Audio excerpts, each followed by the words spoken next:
네, 그러면 이번 주 주제로 넘어가 보겠습니다. 이번 주 주제는 동경닌겐의 일본 정착기. 일본에 오시는 분들에게는 좀 더 완벽한 준비를, 그리고 일본에 관심이 있는 분들에게는 재밌는 정보가 되길 바랍니다. 일본에 오게 된 계기라든지, 처음에 와서 알바, 혹은 취업, 아니면 학교에서 공부를 하는 방법이라든지, 이런 거에 대해서 한번 이야기를 나눠보려고 해요. 그리고 초기 비용도 당연히 중요하겠죠. 동경으로 오게 되면은 한국에서 사람들이 흔히 동유모라는 사이트를 보게 되죠. 그렇죠. 네, 동유모는 동경 유학생 모임이라는 사이트로 다음에 있어요. 여기서 다양한 정보를 볼 수 있었는데, 혹시 흰둥이 씨도 동유모 동경에 오기 전에 사용하셨나요? 네, 저 같은 경우는 이제 일본에 처음에 이제 취업을 하러 그런 목적으로 일본에 왔는데, 처음에는 비자가 없다 보니까 워킹 홀리데이 비자를 받아서 일본에 오게 되었습니다. 그래서 처음에 동유모를 통해서 이제 그 전형, 워킹 홀리데이 갈 수 있는 서류 전형이라든가 이런 것들을 그때나 5만원? 한국 돈 5만원을 주면은 대행을 해주는 서비스가 있었어요, 동유모에서. 아, 그래요? 그래서 그걸 통해서 그때 처음 동유모를 접하게 됐고, 일본에 이제 워킹 홀리데이로 와서는 이제 아르바이트를 또 동유모에서 찾았었습니다. 동유모에 이렇게 계속 아르바이트가 그쵸. 올라오는 거죠? 네. 그래서 저 같은 경우에는 이제 거기서 도토루. 도토루라고 하면 일본의 한 커피숍 말이죠. 그렇죠. 일본의 한 커피숍인데 한국으로 치면 한 이디야 네. 같은 좀 중저가도 아니고 저가의 그런 카페입니다.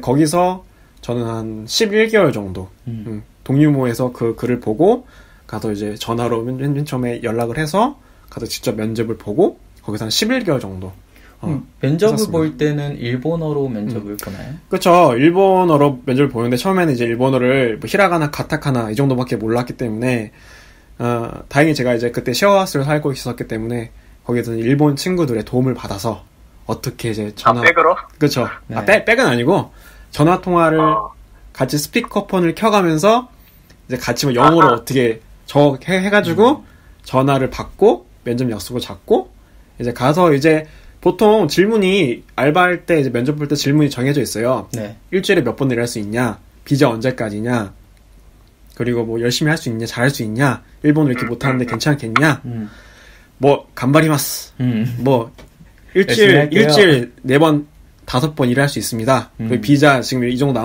길게 남아 있습니다. 일본어 잘 못하지만 열심히 하겠습니다. 거의 그냥 이런 식으로 붙었죠, 알바를. 네. 제가 지금 이제. 근데 친구들이 되게 좋은 친구들이. 네, 좋은 친구 많았어요, 저는. 정말. 그러네. 네, 셰어하우스 좋네요. 그런 돈 받을 수도 있고. 그러니까 면접할 때 일본어로 했어요. 요 질문이. 그 동유모에 올라오는 아르바이트 보면은 시노쿠보에 있는 한국 음식점 아르바이트도 많이 올라오잖아요. 그쵸. 그런데 지금 같은 완전 일본 회사, 일본 기업의 아르바이트의 경우에는 그냥 전체가 다 일본어로 해야 되는 거죠. 근데 이제 거기 있는 이제 점장은 일본 사람이었지만 네. 아무래도 동유모에 글을 올린다는 것 자체가 그 이제 가게 안에 일하는 곳 안에 한국 사람이 있는 경우에요. 그렇죠. 그거 아니면은 한 명은 있는 거죠. 그죠. 일본인이 거기 동유모를 알고 올리기는 쉽지 않고 네. 이제 한국인 직원이 있기 때문에 그 사람이 대신 올리는 경우가 대부분이기 때문에 이제 한국 스태프들도 있었지만 기본적인 이제 대화라든가 접객은 당연히 일본어로 해야 했기 때문에 네, 당연히 일본어가 메인이 되는 거죠. 그렇죠. 예. 도쿄에 왔는데. 그렇죠. 네. 네. 혹시 외노님은 동유모 도쿄에 오기 전에 사용해 본 적 있으세요? 도쿄에 오기 전에 아르바이트 건으로 말씀이신가요? 아르바이트라든지 그냥 집이라든지 여러 가지 집이라든지. 사실 동유모라는 게 네. 일본에 계시는 분들은 8알 이상은 알고 있을 거예요. 이거를 모를 리가 없거든요. 그쵸. 생활에 여러 가지 도움이 되는 거고, 아르바이트를 구할 수도 있고, 일을 구할 수도 있고, 그다음에 집을 구할 수도 있고, 하다못해 중고 물품을 또 거래를 하거든요. 맞아요. 얼마 전에 저도 했는데. 저 같은 경우에는 나중에 말씀드리겠지만, 한국에서 일본 오기 전에 집을 찾기도 했었고요. 네. 그리고 와가지고, 이제 아르바이트를 구할 때도 활용을 또 했었어요. 무슨 아르바이트 구하셨어요, 그때? 너무 옛날이어서. 네. 좀 옛날 일이긴 하죠. 10년 전. 저는 그때 이제 한국식 야끼니크? 그러니까 고깃집. 네. 아르바이트를 했었는데 그런 식으로 처음에 일본에 와가지고 일본어를 잘 못하시는 분들이 그래도 일은 하고 먹고 살아야 되니까 네. 아르바이트를 동유모에서 구하는 경우가 많거든요. 네네. 근데 동유모에 사실 그렇게 좋은 가게들만 있는 건 아니에요. 보면은 한국인들이 운영을 하고 이제 다수의 한국인들이 일을 하는 한국 식당 및 가게가 거의 동유모에 있는데 네. 그 중에 사실 사장이라든가 점장이 개차반인 가게도 많거든요. 뭐 그런 에피소드라도 있나요? 저는 뭐 그럭저럭 문제 없었는데 네. 주변에 들어보면 엄청 많아요. 아, 그래요? 갔는데 엄청 빡세게 부려먹었다 내지는 뭐 반쯤 욕을 하면서 사람을 갈구더라 내지는 돈을 제대로 안 주더라 이런 일들도 많아요. 그렇기 때문에 네.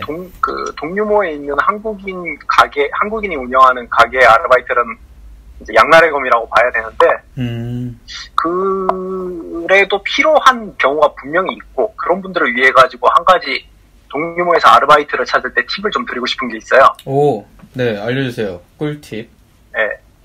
게시글에 누군가가 글을 올릴 거예요. 네. 뭐 우리 가게는 이거를 하는 가게고 시급이 이 정도고 사람을 뭐 몇 살 정도 사람 20대 내지는 30대를 구하고 그다음에 몇 시부터 몇 시까지 일을 해주길 원한다. 라는 그 기본적인 정보가 올라오는데 네. 그 글을 보고 여기 괜찮다 여기 한번 일해보고 싶다라고 하면은 무조건 거기서 일할 게 아니라 그 다음 카페잖아요. 네. 다음 카페 시스템 특성상 글을 쓴 사람의 아이디를 클릭을 해보면은 작성글 보기라는 메뉴가 떠요. 그쵸. 그리고 그거를 클릭을 해보면은 이전에 그 사람이 그 아이디가 작성한 부인 글들을 볼 수 있거든요. 네네. 근데 그거를 보다 보면은 가게에서 일하는 사람들이 간혹 답글을 다는 경우가 있어요. 근데 그 답글이 좋은 건 절대 안 걸려요. 무조건 이 가게에 대한 불평, 불만 내지는 내가 이래가지고 여길 때려쳤다 내지는 예전에 싸우고 때려쳤다 이런 글들이 많이 남거든요. 네네. 그런 것들을 한번 꼭 체크를 해보시고 그런 게 붙어있는 가게는 안 가는 게 좋아요. 좋은 정보네요. 팁이었습니다. 네. 뭐 근데 여기서 주의하실 게 그 사람이 꼭 악의적인 의도를 가지고 적었을 수도 있었기 때문에 그게 꼭 그 사람이 안 좋게 나왔다고 한들 그 점주가 안 좋았던 건지 아니면 그 사람이 나쁜 사람이었던 건지 그거는 알 수 없지만은 일단 그렇게 알바를 동료회에서 이제 구할 수 있다는 거는 좀 진입장벽이 그나마 낮다는 거, 언어적인. 그리고 이제 가면은 어느 정도 한국 사람들이 많고 하다 보니까 일본 처음에 정착하고 이제 생활하기에는 조금 많이 도움이 될 거예요. 그런 부분에서. 그렇죠. 여러 가지 팁들이 있죠. 살아가는데. 분명히 그 중에서는 그 아르바이트 이제 그런 기본 급여라든가 시급이라든가 아니면은 야간 수당이라든가 네. 그런 거를 좀 잘 지키지 않는 가게도 분명히 존재를 합니다. 제가 들은 건 그런 이야기는 있었어요. 그러니까 그냥 들은 이야기인데 일본에서 만약에 아르바이트를 한다고 하면 시프트제라든지 본인이 일을 해야 되는 시간이 딱 정해져 있잖아요. 그럼 그것만 하고 나서 그렇죠. 특별한 다른 뭐라고 해야 되죠? 다른 일을 더 해줘라 라든지 시간적으로 그 시프트의 불이익이라고 해야 되나? 그런 게 별로 없이 그냥 내 계획된 대로만 일을 해주면 되는데 한국 그 시노쿠보에서 아르바이트를 하게 되면 그 한국인에 대한 약간 유대감? 좀 도와줘 와서 이런 것 좀 해줘 이런 식으로 계획되지 못한 그 시간에 일을 해야 되는 경우도 많이 생긴다고 예전에 들었어요. 맞아요. 네. 그리고 일단 한국에서 오신 분들이 잘 모르고 그런 데를 들어가는 경우가 많기 때문에 반대로 그런 업주들이나 그런 분들은 잘 그런 거에 대해서 아시는 분들이기 때문에 그런 거를 좀 잘 모르는 상태로 가면은 이용당하는 측면도 있거든요. 없지 않아. 분명히 있죠. 네. 그런 거 좀 주의하시는 게 좋지 않을까 그렇게 생각합니다. 저는 일본에 오기 전에 동유모를 사용했어요. 저는 집 구하려고 사용을 했었거든요. 왜냐면 도쿄에 오는데 정보가 없어가지고 집은 구해야 되는데 어떻게 구할까 고민을 하다가 저는 도쿄에 오게 된 이유가 이제 학교에 대학원을 가게 돼서 처음에는 학교 측에서 기숙사 브로셔가 왔어요, 집으로. 그래서 기숙사 들어와 보는 건 어떠냐? 그래서 여러 가지 조건이 있었는데 그랬는데 이제 기숙사를 좀 봤는데 학교에서 너무 먼 거예요. 거의 학교에서 전철을 타고 한 40분에서 1시간 정도 거리? 근데 제가 너무 그 집에서 좀 가까이 학교를 다니고 싶었어가지고 기숙사는 좀 패스하자. 그래서 학교 근처에 있는 집을 구해보자. 그러다 보니까 정보가 없어서 동류모에 있는 집들을 알아보게 됐어요. 한국에 있었었는데 그때는 동류모에 있는 부동산에 연락을 하니까 카카오톡으로 엄청나게 집을 잘 알려줘요. 뭐 사진이라든지 뭐 도면도 보내주시고 심지어 동영상까지도 찍어가지고 다 보내주기 때문에 이제 그 집에 들어가가지고 네. 집 내부 구조가 어떤지 이런 것들을 실제로 찍은 동영상을 말씀하시는 거죠? 네, 그걸 보내줘요, 다. 그러다 보니까 건축하는 입장에서 도면 보고 그렇게 동영상으로 뭐 있는지 다 보면은 대충 파악이 되잖아요. 그래서 그렇죠. 그 당시 때도 한 6개 정도의 집을 보고 나서 이제 가장 합리적이다라고 생각한 뭐 거리도 학교에서 가깝고 시설도 좀 깨끗하고 그런 집을 골랐었어요. 지금 생각해보면 안 가요. 지금 생각하면 안 가는데 그때는 이제 선택권이 없고 물가도 모르고 그러다 보니까 맞아요. 뭐 들어갔죠. 근데 너무 고마웠던 건 제가 도쿄에 처음 온 날 비가 막 왔는데 그 공항에서 신주쿠역으로 딱 왔어요. 근데 신주쿠역에서 저를 픽업해가지고 그 새로 들어가는 집으로 바로 거기까지 데려다 주는 거예요. 이런 거는 정말 좀 한국인의 정을 느낄 수 있는 일본 부동산이었으면 이렇게 해줬을까라는 생각? 네, 그런 경험이 있었습니다. 네. 그거는 좋았네요. 그거 너무 좋았어요. 짐도 많고 그랬는데 비도 오고. 고맙지, 그렇게 해주면은. 네, 처음에. 신주쿠역에 와서 차로 픽업해주니까 너무 좋았죠. 저 같은 경우에는 반대로 이제 동유모를 사용을 해가지고 일본 오기 전에. 네. 예, 그렇죠. 일본 유학을 오기 전에 한국에서 집을 구하고 여기 넘어온 상태였는데, 유학 오기 전에 한국인 유학생 전용 기숙사에다가 집세 그때 4만엔짜리였어요. 2인실 방을 미리 구하고 일본에 왔거든요. 네. 근데 뭐, 아시잖아요. 이제, 건쟁이님도 한국에 있을 때 집을 구해봤으니까 정보가 부족하다는 게 얼마나 막막한 상황인지 아시잖아요. 그쵸. 예, 우리 익숙하지 않으니까 여기 일본에 오기 전에는 몰랐는데 입주하고 나서 이제 한국인이 해당 기숙사를 운영을 하고 있다는 사실을 알았어요. 네. 뭐 그렇구나. 한국인이 하고 있으니까 그래도 뭔가 하나라도 챙겨주겠지라고 생각을 했었는데 잘 살고 있다가 들어와서 살고 있다가 2개월 만에 갑자기 집을 누군가한테 팔았다고 나가래요. 아이고, 야, 황당했겠다. 네. 저한테 만약에 지금 한국에 있는데 도쿄에 와서 집을 구하라라고 하면 저는 도쿄에서 들어와서 무조건 구할 거예요.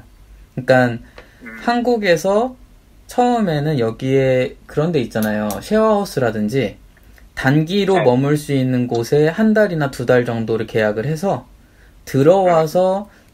차라리 들어와서 도쿄에 있는 한국 부동산이라든지 아니면 지인들을 통해서 도쿄에 있는 일본 부동산을 통해서 집을 구하는 게 훨씬 좋은 것 같아요. 네, 그래야지 그 시세들도 파악을 제대로 할 수 있고 그런 지역도 파악을 제대로 할 수 있기 때문에 섣불리 한국에서부터 집을 구해서 오는 거는 조금 비춥니다. 근데 그 문제가 와가지고 단기 살만한 쉐어하우스를 구한다고 하더라도 네. 일본에 익숙한 상태가 아니니까 네. 그나마도 또 판단이 좀 힘들고 불안하잖아요. 더군다나 한국에서 집도 안 구하고 일본으로 온다고 하면은. 근데 쉐어하우스는 예. 한 달이나 2달 이렇게 단기 계약으로 할 수 있으니까 마음에 안 들면 바로 나가면 되잖아요.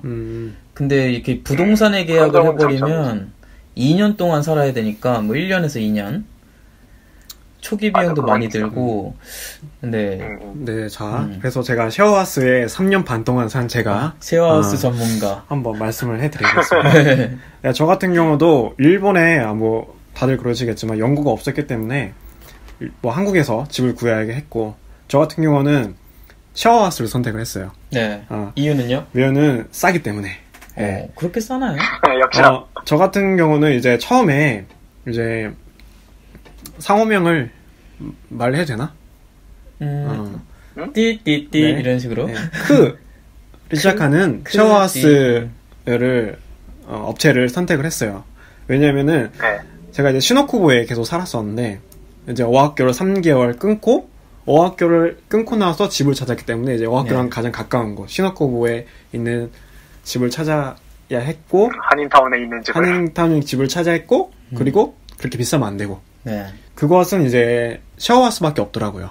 결국에는 가격이 얼마였냐면은 방값이 45,000원에 그리고 공과금 뭐 다 해서 만엔 그래도 55,000원 55,000원이요? 네, 샤워하우스 신주쿠 중심에 있는 그런 집이었는데 위치를 생각을 하면은 비싼 건 절대 아니죠. 그죠. 근데 제가 이제 가서 실제로 방을 보지 못하고 저도 뭐 사진이나 이런 것만 보고 그때는 이제 뭐 일본에서 아무것도 모르니까 다들 그러셨겠지만 저렇게 된다니까. 가서 이제 봤어요. 집을 봤는데 창문이 없어. 너무 좁아. 그러니까 얼마나 좁냐면요. 이게 접이식 침대가 하나 있고 책장이 하나 있고 행거가 하나 있고 그게 끝이에요. 그러니까 더 이상 발을 들일 틈이 없어. 책상도 없고. 그러니까 모든 생활을 그 접이식 침대에서 해야 돼요. 너무 좁아. 저는 정말 충격을 먹었어요. 한국에서 그런 집을 본 적도 없고. 물론 근데 그 이후에 그거보다 조금 큰 방, 같은 가격이지만 조금 큰 방이 같은 건물 내에 있었기 때문에 거기가 공실이 나서 거기로 옮기긴 했지만 정말 거기서 방에 3개월 동안 살았거든요. 저는 해리포터 방 그런 네, 너무 좁았고 그래서 이제 근데 이제 샤워하우스의 장점, 단점을 좀 말씀드리면 장점 같은 경우는 집값이 상대적으로 저렴해요.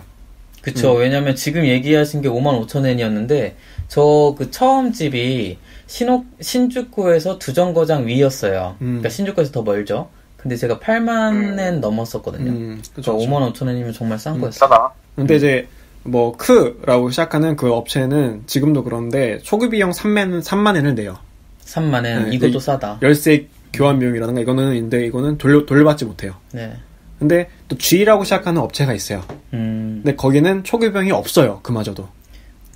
근데 이제 3개월 이하로 살게 되면은 거기는 2만엔을 내야 되는 그런 시스템. 그거 옛날에 나도 한번 보러 간 적 있는 것 같아요. 그러니까 샤워하우스가 O라고 시작하는 데도 있고 G라고 시작하는 데도 있고 크로 시작하는 업체도 있어요. 그러니까 그 이외에도 많은데 이제 많이 이용하는 건 이 세 개고 그렇기 때문에 아까 전에 장점 첫 번째 집값이 상대적으로 저렴하다. 그리고 두 번째는 일본인 친구를 사귈 수 있어요. 샤워하우스에서. 그러니까 저 같은 경우는 그 샤워하우스 방은 좁았지만 다이닝 룸이 있었거든요. 그 안에. 그 방이 몇 개였어요? 샤워하우스? 방이 한 층에 하나, 둘, 셋, 넷, 다 6개. 6개. 엄청 좁아요. 몇 층짜리죠? 몇 층, 이게 3층짜리. 그러면 거의 한 18명 정도가 같이 사는. 근데 그 안에는 이제 일본인도 있고 한국인도 있고 뭐 다른 중국 사람도 있고 여러 가지 국적의 사람이 있는데 저 같은 경우는 어떻게 일본인 친구들을 잘 만나서 그때 굉장히 운이 좋죠. 저 같은 경우에는. 그래서 그 일본인 친구들의 도움을 받아서 알바도 구할 수 있게 됐고 한 친구는 제가 사귄 친구 지금도 엄청나게 친하게 지내는 친구인데 그 친구를 통해서 그 친구는 이력서 같은 것도 제가 다 봐주고 면접도 같이 준비도 해주고 어떻게 보면은 뭐 제가 그런 목적으로 그 친구를 사귄 건 아니지만 아니요 그런 목적은 아니고 이제 굉장히 그런 좋은 일본인 친구를 만나서 일본 처음 생활을 하는 데 있어서 굉장히 많은 도움을 받았던 그런 경우도 있거든요. 그리고 근데 단점이라고 하기보다는 이거는 조금 생활하는데 어려웠던 점 생활하면서 프라이빗이 잘 안 지켜지다 보니까. 안 지켜진다는 게 뭐예요? 방이 있는데. 방만 있고, 이제, 공용 부분이죠. 이제, 화장실, 키친, 그리고 씻는 곳. 샤워장. 그쵸? 그걸 다 공용으로 사용해야 하다 보니까, 아침에 바쁜데, 씻으러 못 가. 18명이 사용하는 한 층에 샤워장 하나, 6명에서 한 8명 정도가 샤워장 하나, 화장실 하나, 키친 공용으로 사용하는 건데 좀 바쁜 시간에 빨리 좀 나는 씻고 나가고 싶은데 이게 막 동선이 겹치면은 막 대충 막 머리 감아야 되는데 머리도 못 감고 가는 경우도 있고 근데 그리고 밤에 자야 되는데 생활 패턴이 다르다 보니까 밤에 자야 되는데 옆에서 막 시끄럽게 하는 경우도 있고 또 막 그 여러 문화들이 사람들이 섞이다 보니까 좀 갑자기 그런 경우도 있어요. 이건 제가 들은 얘기인데 갑자기 이야기를 같이 하다가 이슬람 친구였는데 갑자기 기도를 하더라고요. 그 시간에 뭐 그런 경우도 있고 막 이게 너무 이게 리스펙해야죠. 그렇죠. 근데 그게 안 좋은 점은 아닌 것 같아요. 왜냐면은 그런 걸 통해서 다른 문화도 이해할 수 있고 그런 부분이 있는데 아무튼 그런 프라이빗이 어느 정도 잘 지켜지지 않는다. 그거는 좀 단점이지 않을까 그런 생각이 듭니다. 단점이자 약간 장점인 것 같아요. 그러니까 단기간으로 온다면 뭐 어학연수나 워킹홀리데이로 그쵸? 온다면 쉐어하우스에서 머무는 게 맞아요. 이렇게 친구 사귀기도 좋고 다양한 문화를 얻을 수 있어서 그건 진짜 좋은 것 같아요. 전 거기서 3년 이상을 하고 있으니까 네. 이제 뭐 다른 곳 이사 가긴 하지만 그래요? 이사 가요? 네. 어디로 가요? 닛보리로 갑니다. 닛보리. 네. 그래서 그렇기 때문에 지금부터는 또 다른 생활이 되지만 그 쉐어하우스에 지금까지 한 3년 반 동안 살았는데 굉장히 뭐 장점도 있고 단점도 있고 한 것 같습니다. 네. 그렇군요. 쉐어하우스라는 그 주거 공간을 활용을 하게 되면 확실히 돈을 아낄 수는 있는데 네. 저 같은 경우에는 쉐어하우스를 사실 살려고 가본 적이 있었어요. 분명히 싸긴 싼데 그 환경이 너무 안 맞은 거예요. 저는 여기서 먼 경우도 불편함 있고. 이런 거보다는 개인적인 생활을 되게 중요시하기 때문에 그렇죠. 그 공동 거주라는 걸 별로 안 좋아하거든요.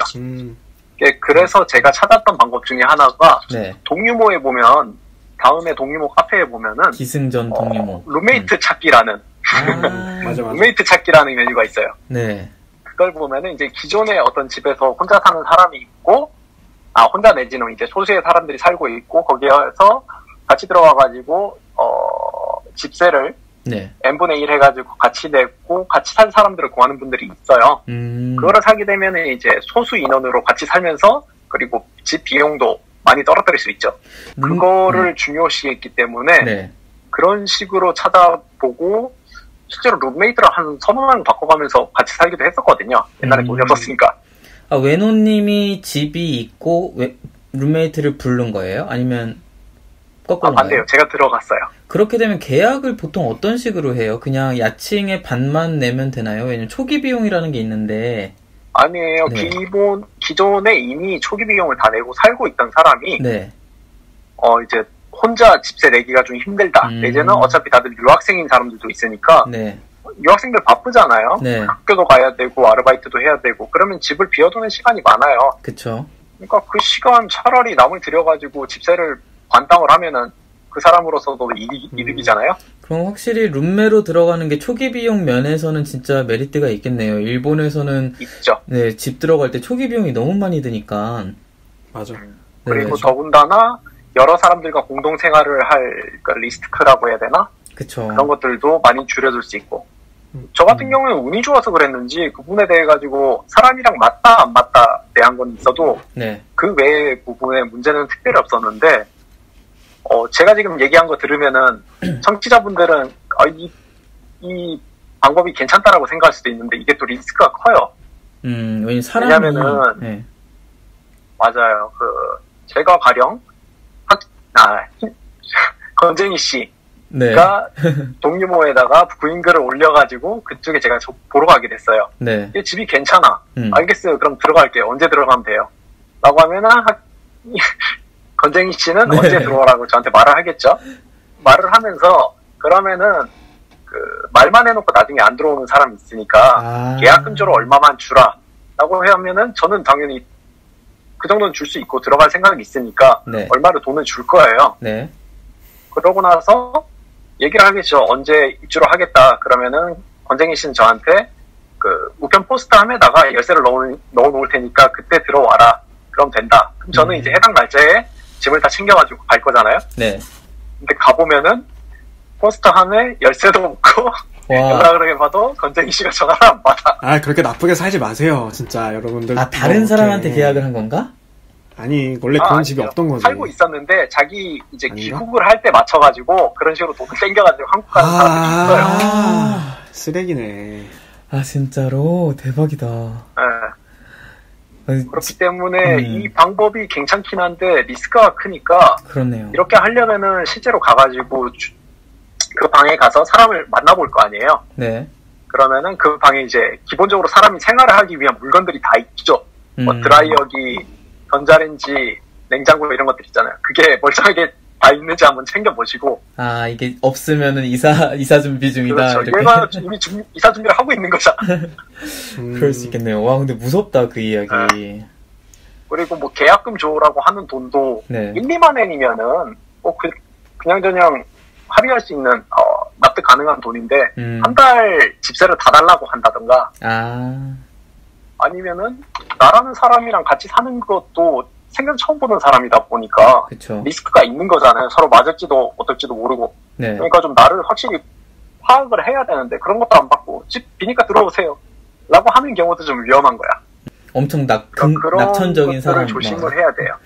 그쵸. 그러니까 다 장단점이 있어요. 가능하면은 그렇게 살 경우에는 집의 계약 서류랑 한 발 더 나와가지고 그 사람의 재료 카드에 그 사진을 찍을 수 있는지 한번 물어봐 주세요. 맞아요. 그쪽에서도 오케이 다 줄게 하면은 안심할 수 있는데 그게 아니면은 좀 걱정은 해봐야죠.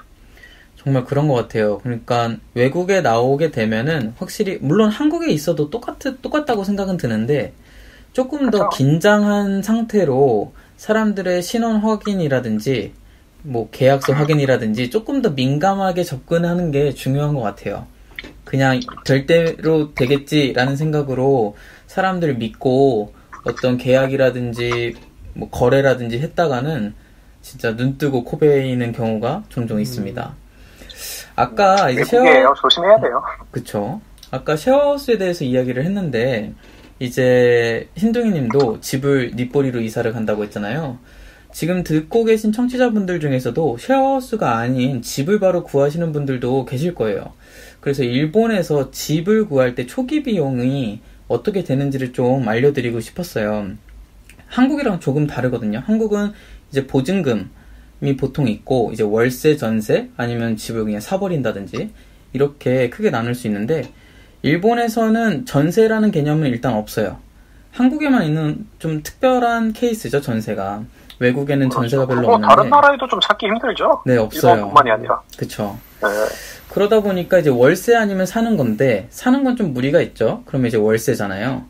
월세를 보면은 초기 비용이 시키킹, 레이킹, 이제 야칭, 청소비, 열세비, 부동산 중개료로 나뉘는데 다시 알려드리면 시키킹은 보증금이에요. 우리가 알고 있는 보증금.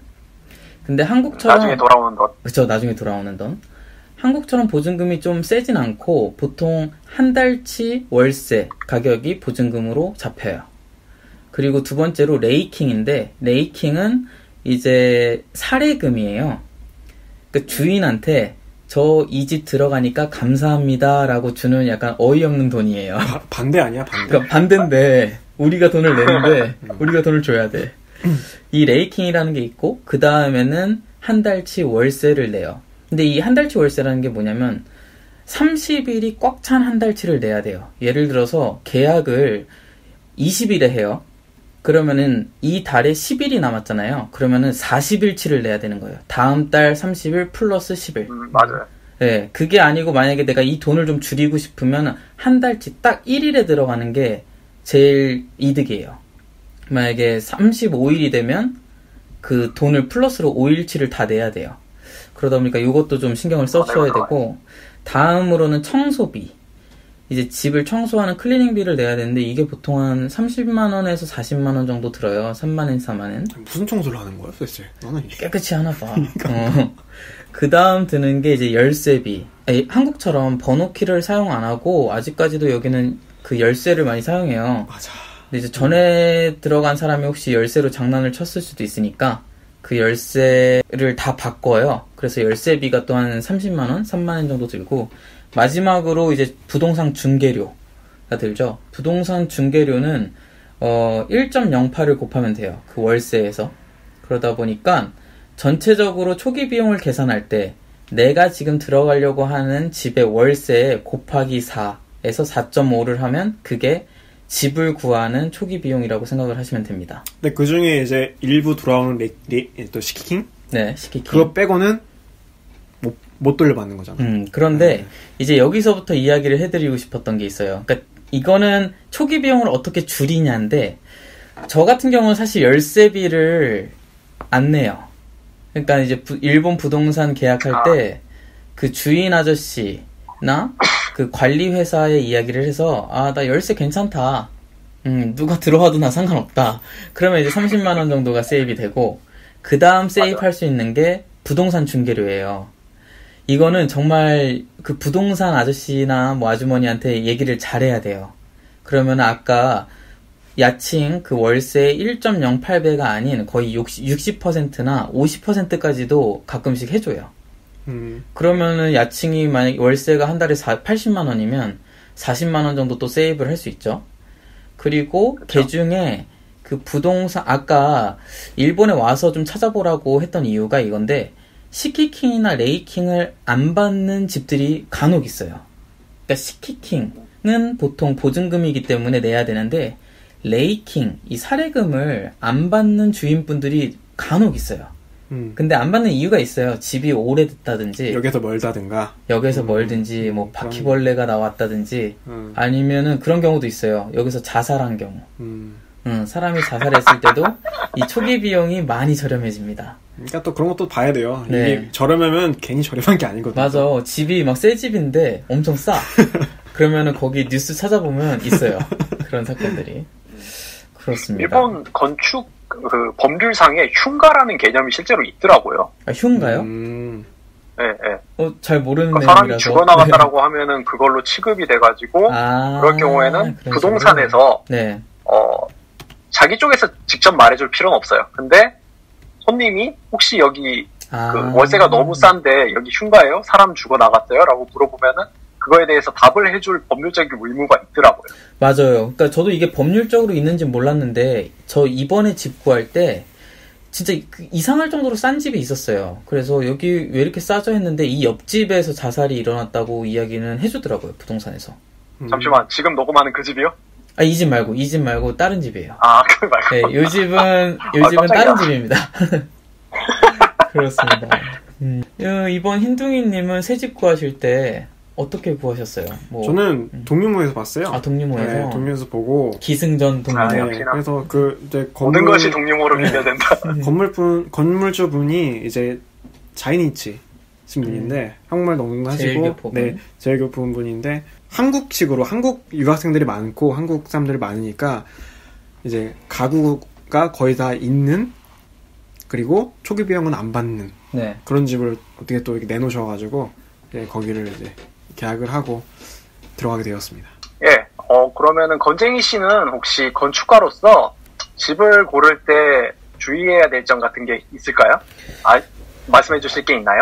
네, 사실 주택을 고르는 게 아니잖아요. 그냥 진짜 제 몸뚱이 하나 살 작은 방을 고르는 건데 그렇죠. 기본 그 부동산이라 인터넷에서 그 분류 카테고리가 나눠져 있는 걸 한 5가지 볼 수 있어요. 금액, 사이즈, 방 크기죠.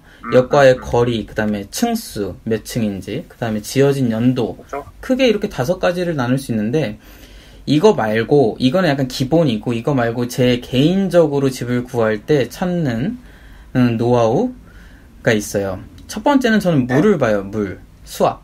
물이요? 물이 잘 나오는지 안 나오는지. 왜냐면 한국에서 자취를 할 때 사실 물이 잘 안 나오는 집들이 있었어요. 아파트 살 때는 몰랐는데 빌라에 살게 되면 오래된 빌라들은 물이 잘 안 나오다 보니까 제가 그때부터 약간 습관? 아니면 노이로제처럼 집 들어가면 항상 물을 틀어봐요. 그래서 일본에서도 이제 집 구할 때마다 오래된 집들도 많으니까 좀 불안해서 물을 항상 체크를 하는데 일본은 제가 지금까지 본 집들 저는 부동산에서 집 찾을 때 한 50군데 정도는 본 것 같은데 지금까지 물은 다 잘 나오는 것 같아요. 수압을 제일 먼저 체크하고 두 번째로는 이제 향이에요. 향. 한국에서는 집을 냄새? 아니면 햇빛. 남향. 그렇죠. 향이라 해서. 냄새. 향기인 줄 알았어. 남향, 북향 그거 향이죠. 한국에서는 보통 설계를 할 때 남향 집들이 설계가 돼요. 그게 그렇죠. 도시계획적으로도 그렇고 사람들이 너무 까다롭기 때문에 향에 대해서 민감하죠. 근데 일본에서는 향을 별로 신경 안 써요, 솔직히. 동향, 남향, 북향, 서향 맞아요. 다 있어가지고. 그런 것 같아요. 그렇죠. 그런데 진짜 서양집에서 살면은 매일 불 켜야 돼요. 아침에도 불 켜고 밤에도 불 켜고 햇빛이 안 들어오니까. 그게 사람을 되게... 걔들은 아예 신경을 안 써요? 방향에 대해서? 그쵸. 신경을 별로 안 써요, 얘네들은. 그러니까 남양집이 좋은 집이라는 걸 알지만 남양집으로 꼭 지어야 된다고 생각을 안 하고, 또 하나 최근에 설계하면서 알게 됐는데 남양에 대해서 피하는 경우도 있더라고요. 왜냐면 한국보다 일본이 확실히 햇볕이 세요. 빛이. 그러다 보니까 빛이 세니까 예를 들어서 그 전문적으로 나무 플로링이 색깔이 변하는 경우도 많이 생기고, 어차피 변색이 되는구나. 네, 변색도 되고, 어차피 거기는 커튼이나 이제 블라인드를 항상 쳐야 되는 곳으로 얘네들이 인식을 해버려요. 반대로. 그러다 보니까 오히려 완전 남향보다도 조금 뭐 동남향이라든지 조금 남서향 이런 식으로 더 선호하기도 하고, 북향을 오히려 야사시 히카리라고 약간 야사시 히카리 친절한 빛? 북향을 오히려 그렇게 이야기하더라고요. 부드러운 빛. 너무 세지 않은. 그쵸. 하여튼 향을 되게 중요시 하는데, 저는 그래도 집을 볼 때 최대한 동남향, 아침에 빛이 들어오는 곳을 찾으려고 해요. 그다음 마지막으로는, 이건 정말 케바케예요. 저는 집을 봤을 때 보통 우리가 혼자 살면은 원룸을 구하잖아요. 근데 일본 맨션을 보게 되면 원룸을 구할 때 키친과 방이 분리가 돼 있냐 오픈돼 있냐 이 두 가지로 많이 나뉘어요. 근데 저 같은 경우는 문이 없는 오픈된 곳을 많이 찾아요. 왜냐면 그 음식 냄새 싫어하시는 분들은 확실히 문 달린 키친과 분리된 방을 선호하실 텐데, 저는 그렇죠. 이제 집에서 음식도 많이 이렇게 요리를 하는 편도 아니고, 집이 사실 커봤자 뭐 8평 정도예요. 한 24해배 제곱? 24해배. 그쵸. 그럼 8평 정도인데 8평 집을 문 하나 또 이렇게 나누는 게 저는 별로더라고요. 그래서 그냥 오픈된 집으로 좀 넓게 사용하고 싶어가지고 원룸을 보는 편입니다. 사람에 따라 다른 거니까, 그건. 네, 사람마다 다른 거니까 그거는 이제 각자 원하시는 집을 찾으시면 좋을 것 같습니다. 그러면 집 이야기는 이 정도로 마치고, 혹시 집 말고 물품이라든지 뭐 다른 도쿄에서 초창기에 해야 되는 일들에 대해서 팁 같은 거 있을까요? 외노님 어떠세요? 그렇죠. 우리가 이때까지 집 얘기를 했었는데, 기본적으로 사람이 살려면 집은 필요하잖아요? 네. 근데 집은 구했어. 근데 집안에 아무런 가구가 없고, 가재 도구가 없다고 하면 또 살기가 힘들잖아요. 그쵸. 그렇기 때문에 여러 가지 살기 위해 가지고 물품들을 구해야 되는데, 그것도 사실 다 돈이거든요. 돈 많이 그래서 들죠. 저 같은 경우에는, 그리고 또 주변에 돈 없는 사람들 같은 경우에는 중고 물품을 많이 구하기도 해요. 그쵸. 저도 다 중고예요. 중고물품. 네. 그렇죠. 중고죠. 중고물품을 구하는 동유모에서 중고물품을 구하는 방법을 좀 설명드리려고 하는데, 이제 두 분 아시겠지만, 일본의 어학교나 대학교는 학기가 대체로 1년 동안으로 구성되고, 4월달에서 9월달까지가 1학기, 10월에서 3월달까지가 2학기로 구성되잖아요. 그렇죠. 한국보다 한 달 느려요. 대학교도 마찬가지인가, 이거? 네, 똑같아요. 한국보다 한 달씩 느려요. 그런 식으로 구성이 되는데, 그러니까 어학교랑 대학교를 졸업하고 나서, 졸업 내지는 이제 수료하고 나서 귀국하는 사람들은 대체로 3월 말이나 4월 초, 또는 9월 말이나 10월 초에 집을 내놓고, 동시에 그때부터 이때까지 쓰던 물건들을 일괄 처분하고 가야 되거든요. 그쵸. 한국에서는 이런 식이잖아요. 만약에 임차해가지고 집에서 살다가 퇴거를 할 때는 그냥 두고 나갈게요 이러면은 오히려 주인들이 좋아할 경우도 있죠. 물건을 쓸 수 있고 다른 사람 있었어요. 왔을 때 그냥 바로 줄 수 있으니까. 근데 일본에서는 또 안 그렇잖아요. 일본은 주인 관리자가 허락을 안 하죠, 보통. 네. 다 초기화 시켜놓고 엄청 깔끔하게 만들어놓고 나가야 되잖아요. 네. 마지막으로 이제 집을 나갈 때 부동산 회사 직원이 입회한 상태에서 집안 상태를 꼼꼼하게 체크를 하고 또 열쇠를 반납하는 걸로 비로소 계약 종료가 되잖아요. 그쵸. 그러니까 한마디로 집안을 이제 우리가 처음에 입주할 때처럼 모든 것을 다 전등까지 초기화를 시켜놔야 돼요. 그렇게 안 하면 아까 얘기한 그 시키킹 보증금을 다 받을 수 없어요. 까지죠. 네, 까져요. 그렇기 때문에 이제 나갈 때는 물건을 그냥 다 버리든가 아니면 어떻게 처리를 하고 나가야 되는데 이거를 그냥 버린다고 하면 그것도 다 돈이 들어요. 많이 들어요. 심지어 절차도 귀찮아. 맞아. 네. 절차도 귀찮아가지고 대부분의 이제 유학생들의 경우에는 할 수 있는 물건들은 다 동유모에 중고물품으로 팔아서 올려서 팔아버리거든요. 그렇죠. 근데 이제 이런 물건이 자주 들어오는 게 사람들이 귀국 준비를 하는 3월 말 4월 초나 9월 말 10월 초인데 그렇기 때문에 일본에서 들어오거나 이제 들어올 예정인 유학생 내지는 취직을 하는 사람들은 이때를 노리는 게 좋아요. 왜냐하면 그때 물건이 싸게 떨어지니까. 생각보다 많이 싸요. 그러다 그냥 그 도쿄 내에 있는 중고 매점이랑 비교를 해봐도 동유모에 올라오는 그런 중고 물품이 가격이 훨씬 저렴해요. 맞아요. 그리고 하나 더 방법이 있는데 팁이 아싸리 조금 시간을 늦춰가지고 4월 말이나 10월 말 이후로 귀국을 준비하는 사람들이 있거든요. 네. 이 사람들은 저거죠. 이제 어학교 끝났다, 대학교 끝났다, 한국 돌아갈 건데 그래도 여기에서 몇 년 지냈으니까 마지막으로 좀 놀고 가야지. 그래서 놀다가 보니까 시간이 너무 지나갔어. 근데 물건은 첨부를 해야 되는데 안 사. 입주 시간은 다가오고 이러니까 빨리 이걸 팔아야 되는 거야. 근데 잘 팔리지도 않을 것 같아. 그럴 경우에는 엄청 싸게 팔거나 아니면 아싸리 그냥 일괄로 무료로 다 갖고 가세요 하는 사람도 있거든요. 그쵸. 일괄로 하게 되면은 무료로 주는 사람들 정말 많은 것 같아요. 많아. 왜냐면 어차피 버리려고 해도 돈이니까 차라리 누군가 와가지고 들고 가는 게 맞아. 싸게 치잖아요. 맞아. 그러니까 그런 사람들을 찾아보는 것도 방법인데 또 이게 애매하다고 해야 되나? 약간 뒷얘기가 있어요. 이게 뒷이야기요? 어떤 거? 네. 일본에 있는 동유모를 사용하는 리사이클 업자들이 있거든요. 그 사람들 얘기인데 이제 그 사람들이 가령 초기에 빨리 졸업을 하고 한국에 돌아가려고 이런 물건들을 올리는 사람들이 보이면은 네. 전화를 해가지고 물건을 찜을 한대요. 네. 근데 물건을 찜을 하면서 일부러 좀 가지고 가는 시간을 늦추는 거예요. 한 달 뒤 이런 식으로. 가령 건쟁이 씨가 3월 말에 3월 초에 이 물건을 올려놨어. 네. 그럼 제가 전화를 해가지고 제가 뭐 해외 출장이든가 뭐 어쩌든가 해가지고 한 4월 달쯤에 가지러 갈 것 같은데 그때 가도 돼요? 이러면은 건쟁이 씨는 아니 제가 한 3월 20일쯤에 귀국을 할 텐데 그 전까지는 와주셔야 돼요. 이러면은 네. 귀국일이 특정이 되잖아요. 네네네. 그러면 알겠습니다. 이러고 그러면은 한 18일쯤에 갈게요. 라고 묶어놓고 그때부터 연락을 안 해요. 초조하게. 그러면은 건쟁이 씨는 이 물건을 처리를 해야 되는데 약속을 해놓은 게 있으니까 그냥 묶어놓고 못 치우잖아요. 그쵸. 그러다가 한 3월 한 15일 정도 됐을 때도 연락이 없으면은 그때부터 마음이 급하니까 네. 이거 공짜로 받아갈 사람 구합니다. 맞아요. 올려요. 그러면은 찜을 했던 업자가 갑자기 다른 전화번호를 쓰는 연락처로 연락을 해가지고 그럼 내가 다른 사람 이처럼 이걸 받아가는 거야. 그러지 마요 진짜.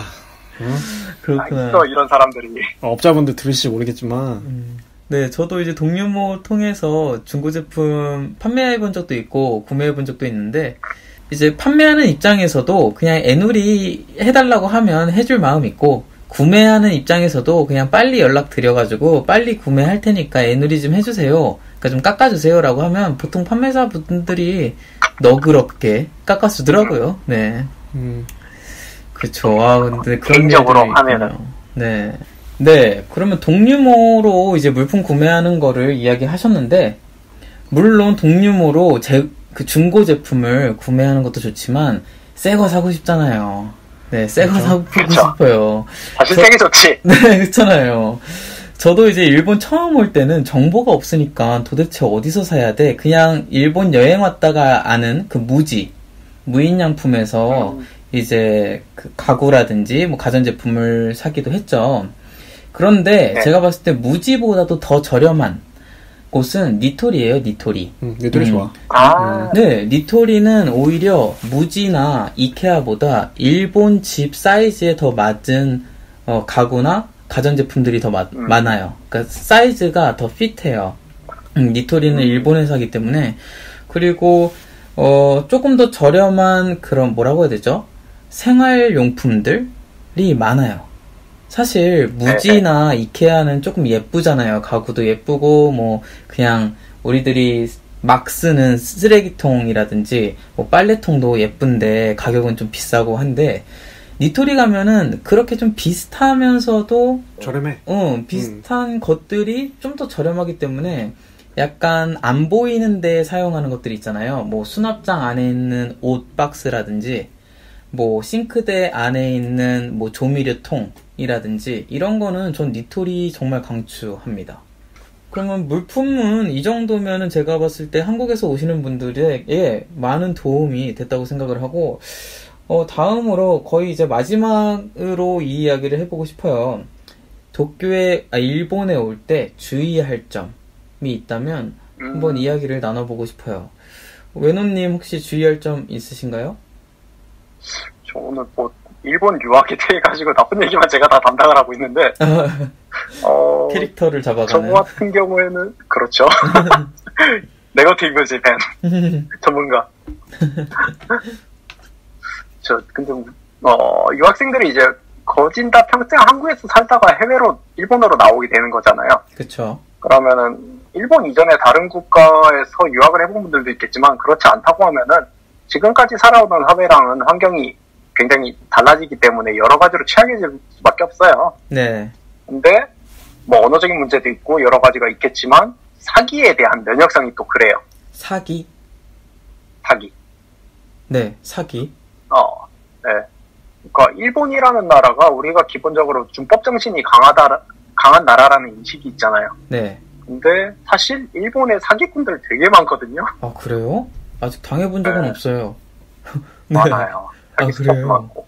어느 오. 정도냐면은 과거에 일본에서 유행을 했다가 한국으로 수입이 되는 사기 수법이 제법 있었어요. 사기 수법. 네. 네. 어떤 거죠? 그런 것 가령 오래오래 사기. 오래오래. 갑자기 젊은 애가 할머니나 엄마한테 전화를 해가지고 엄마 나 아들인데 나 지금 사람 쳤어 내지는 뭐 했어. 사기금 필요한데 이쪽으로 돈 좀 보내줘. 이런 사기들 있잖아요. 그 오래오래라는 게 나라는 거죠? 네, 오래. 일본에도 전해진 거야 그게?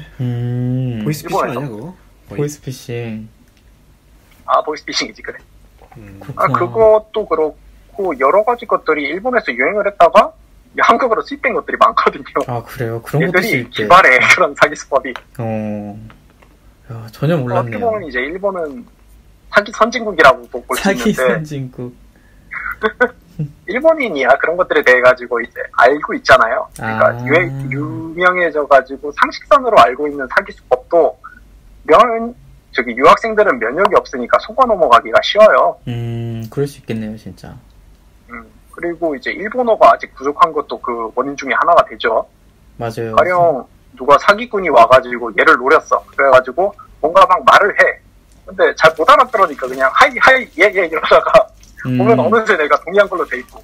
그쵸. 그러다 보면은 사기꾼이 갑자기 종이를 내밀면서 사인을 해달라 그래. 그럼 뭣도 모르다고 이러다가 사인을 해버려. 큰일 납니다. 이라샤이마세 하는 거야. 눈 뜨고 그냥 코 베이는 거죠, 뭐. 네. 그렇죠. 외국인인 만큼 사기꾼들이 보기에는 좀 쉬운 먹잇감이잖아요. 그쵸, 맞아요. 그 표현이 정확한 것 같아요. 일본에 온 이상 유학생분들도 함부로 휴대폰 전화번호라든가 아니면 이메일 주소 같은 것들은 여기저기 뿌리고 다니지 않는 게 현명해요. 이걸 어느 정도로 공감을 하냐면 저는 사실 제 사무실 사람들 중에 핸드폰 번호 아직 모르는 사람도 있어요. 그 정도로 개인정보를 안 알려줘요. 그러니까 안 알려준다기보다 굳이라는 게 더 정확한 표현인 것 같아요. 굳이 라인으로 해도 되는데? 라인이라든지 메일로 이야기해도 되는데 아니면 회사의 내선 전화로 해도 되는데 내 핸드폰 번호를 왜? 근데 이번에 재택근무하면서 알게 된 번호들이 많아요. 네, 그렇죠. 뻘 얘기인데 네. 그 예전에 한류 유행해가지고 한인타운에 이제 한국인 남자들이 유행을 했던 시기가 있거든요. 그러니까 인기가 많았던 시기가 있었어요. 그래요? 그때 당시에 유학생들이 한인타운 찾아와가지고 좀 이쁜 일본인 여자애들 보이면은 찾아가가지고 연락처 따고 그랬었거든요. 난파. 지금도 그래요, 그거. 난파. 근데 얘들이 이제 얘기를 하는 게 한국에서 익숙해진 걸로 전화번호 주세요라고 하잖아요. 네. 그러니까 일본인 여자친구 찾아가가지고 전화번호 주세요라고 해요. 네. 근데 일본인들은 전화번호를 주는 거에 대해 가지고 굉장한 거부감을 가지고 있단 말이에요. 그 라인 아이디로 달라고 해야 돼요? 라인 네, 아이디. 맞아요. 라인 아이디. 카카오톡 아이디죠. 라인. 그거 주면 안 되냐라고 여자 쪽에서 반대로 되물어오는 경우도 많죠.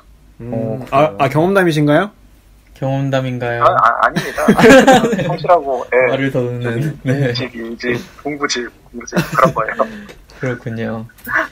어쨌든, 개인정보에 대해 가지고 상당히 주의를 해야 되는데, 이런 경우도 있어요. 일본에 왔으면 구청에 가가지고 전입신고를 하기 위해 가지고는, 내지는 이제 주민표를 발급받기 위해 가지고는 신청 서류를 써야 되잖아요. 네. 서류를 쓰고 있으면은, 그때 사람들이 찾아와가지고, 주변에서 도와드릴까요? 아니면 언제 들어오셨어요? 이런 식으로 친근하게 묻는 사람들이 있거든요. 그러니까 이 사람들은 한국인일 수도 있고 일본인일 수도 있는데 어느 쪽이든 이제 그 사람들이 접근을 하면은 주소를 무조건 가려야 돼요. 주소를 그 사람한테 보여주면 안 돼요. 뭔가를 하나? 네. 그 주소라는 것 자체가 되게 중요한 개인정보잖아요. 그렇죠. 네. 그러니까 그 사람들이 와가지고 도와줄게요 이런 식으로 하면 상대하지 말고 네. 가능한 피하고 연락처 교환하자고 하면은 당연히 그때 당시엔 전화가 없으니까 네네. 전화 없다고 하고 거부를 좀 해요. 티를 내요. 그리고 나서 거부를 했는데도 계속 붙어 있으면은 이제 주소 써야 되니까 좀 피해달라고 하고 개인정보니까 그래도 안 가면은 화장실을 가서 쓰던가 아니면은 불러야죠 뭐. 그냥 다음 날을 기약을 하던가 해가지고 그 정보를 지켜야 돼요. 왜 이렇게까지 해야 되냐 하면은 네. 과거에 이런 식으로 피해를 본 신뢰가 몇 명 있었거든요. 동경에 이제 한국인이 운영을 한 종교단체가 하나 있어요. 네. 근데 여기에서 그러니까 이런 식으로 해가지고 개인정보를 수집을 해서 네. 거의 스토킹하는 식으로 스토킹에 가까운 포교 활동을 했었거든요. 그거에 대해 가지고 시달린 사람들이 워낙에 많아요. 그렇군요. 알겠습니다. 네, 그러면은 이제 거의 마지막으로 흰둥이 씨가 생각하는 도쿄의 초기, 유의할 점이라든지 혹시 도쿄에 이제 오려고 계획 중이신 분들에게 하고 싶은 말 있으시면 얘기해 주세요. 네, 이제 저 같은 경우는 이제 마지막으로 하고 싶은 말이 있는데 점장으로서 그건 아니고 이제 일본뿐만이 아니라 해외에 나갔을 때 어떤 주의해야 할 점에 대해서 이야기를 하고 싶어요. 그래서 여러분들이 일본에 오시는 경우는 크게 몇 가지 나눌 수가 있을 것 같은데 첫 번째는 이제 진학. 대학이나 대학원을 가기 위해서 그리고 두 번째는 일본에서 취업을 하기 위해서 그리고 세 번째는 단순히 일본어를 배우고 네. 문화 체험을 하기 위해서 세 가지 목적이 있을 것 같아요. 크게. 근데 저 같은 경우는 이제 취업을 하러 일본에 왔으니까 한국에서 대학을 졸업하고 전 여기서 취업하러 왔던 케이스이기 때문에 저 같은 경우는 그런 목적이 확실했어요. 취업을 하겠다는 목적이 확실했고 일본에 취업하기 위해서는 당연히 일본어는 기본이고 그리고 여기서 살아가기 위해서는 돈이 또 필요했고 그렇기 때문에 아르바이트를 병행을 했고 결국에는 지금 취업을 해서 일을 하고 있는데 이제 이렇게 제가 잘 됐다는 그런 말씀을 드리고 싶은 것이 아니라 확실히 목적을 확실히 목적을 정하고 오지 않으면은 한 가지 예로는 이제 한국에서 수능을 보고 왔든 보지 않고 왔든 이제 한국 나이로 19살, 20살 되는 친구들이 여기 와서 어학교를 다녀요. 1년, 2년 유학 비자를 받아서 어학교를 다녀. 근데 알바를 해야 되니까, 한국인들만 있는 가게 가서 알바를 해요. 한국말밖에 못해. 거의. 그러다가, 이제 잘 풀리는 경우는 일본 학교 다니면서 열심히 공부를 해서 대학 가는 경우. 아니면은 흰둥이의 쉐어하우스로 들어가서 일본인 친구를 사귀면 잘 되는 경우. 여러 경우인데 이제 그 중에서 안 좋은 경우는 거기서 광고 딸 수 있겠다. 여기서 별로 좋지 않은 사례는 그렇게 한국인들 사이에서만 어울리다가 일본어도 제대로 못하고 어학교도 제대로 다니지 않고 그러다가 2년 비자 마치고 한국 돌아가는. 세움은 남는 건 있을 수도 있어요. 이렇게 살면 안 되겠다라는. 아니면은 일본어를 어느 정도 배우고 이런 어떤 경험은 될 수 있지만은 그렇게 아무 성과 없이 돌아가는 케이스도 굉장히 많거든요. 그리고 취업도 마찬가지고 치열하게 하지 않으면 일본인들과 경쟁에서 밀리고 뭐 한국어를 할 수 있다지만 한국어 제가 볼 땐 크게 메리트는 없어요. 네.